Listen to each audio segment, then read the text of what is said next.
ইতিমধ্যে অসম পুলিচে ইনকুৱাৰী কৰিলে ডুবাই যিখন পাছপোৰ্ট সেইখন ফেক বুলি কনফাৰ্মেশ্যন আহি গ'ল। ডুবাই গভৰ্ণমেণ্টৰ এটা ৱেবছাইট আছে, তেওঁলোকে যি পাছপোৰ্ট দিয়ে তাক চেক কৰিব পাৰি। ভাৰত চৰকাৰে ইতিমধ্যে ডুবাইৰ পাছপোৰ্টখন ৰিকনফাৰ্ম কৰিলে সেইখন ফেক বুলি আহি গ'ল। বাকী দুখন পাছপোৰ্টটো কালি সোম মঙলবাৰৰ ভিতৰত আমি সেই চৰকাৰৰ পৰা ৰিপৰ্ট পাই যাম।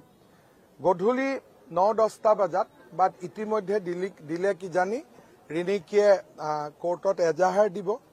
যিবিলাক মোৰ ল'ৰাৰ নামতো কৈছে গোটেইবিলাক দেখিলে গম পাই ফ্ৰড বুলি। এখন পাছপোৰ্টত ৰিণিকীৰ ফটো দিছে, ৰিণিকী নহয়ে সেইজনী। জন্ম ইণ্ডিয়া হ'ব পাৰে নেকি? জন্ম হ'ব পাৰে যোৰহাট অসম, গুৱাহাটী অসম। ইণ্ডিয়া বুলিতো কোনো প্লেচ অফ বাৰ্থ নিলিখে। গোটেইখন ভুলৰ ওপৰত ভুল। মই নাজানো গৌৰৱ গগৈক কোনে এইটো উপদেশ দিলে। 4 দিন আগতে মই গুৱাহাটী আৰক্ষীক জনাইছিলোঁ, ইয়াত সিজু বুলি এজন ল'ৰা আছে, পাঞ্জাৱৰ পৰা আহিছে। তেওঁ দুটা কাম কৰিব যত্ন কৰি আছিল। পীযুষ আৰু মোৰ ভইচত এটা টেলিফোন কনভাৰচেশ্যন তেওঁলোকে কৰিব চেষ্টা কৰি আছিলে, য'ত নেকি জুবিনৰ বিষয়ে মই নকবলগীয়া কথা কৈছোঁ। এইটোতো তেওঁলোকৰ প্লেন আছিলে।